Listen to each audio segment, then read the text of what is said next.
যেহেতু পৃথিবী এবং চাঁদের মাঝে কোনো বায়ুমণ্ডল নেই, তাই এখানে রেডিও কমিউনিকেশন কাজ করবে না। সেজন্য আমাদেরকে ব্যবহার করতে হবে লেজার কমিউনিকেশন। ধরি আমাদের রোবটটি চাঁদে 174 ডিগ্রি তাপমাত্রা রেকর্ড করেছে।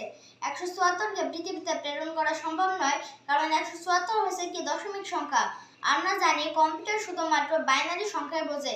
সেজন্য 174কে পৃথিবীতে প্রেরণ করতে হলে প্রথমে 174কে বাইনারিতে রূপান্তর করতে হবে। যদি আমরা 174কে উপর্য করি 2 দিয়ে ভাগ করতে থাকি, তাহলে আমরা বাইনারি সংখ্যা পাবো 10101110। এই সংকেতটিকে তখন লেজারের মাধ্যমে পৃথিবীতে প্রেরণ করা হবে। দেখতে পাচ্ছেন আলোটি জ্বলছে এবং লিখছে। আলোটি যখন জ্বলবে তখন আমরা এটাকে ধরে নেব 1, এবং আলোটি যখন অফ হবে তখন আমরা এটাকে ধরে নেব 0। ঠিক এইভাবে 1010 করে পৃথিবীতে ডাটাটি প্রেরণ করা হবে।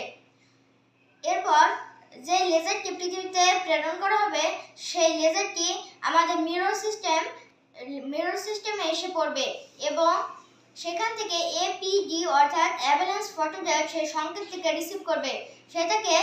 সেই সংকেতটিকে আবার অ্যানালগ টু ডিজিটাল কনভার্টারে প্রেরণ করবে। Analogue two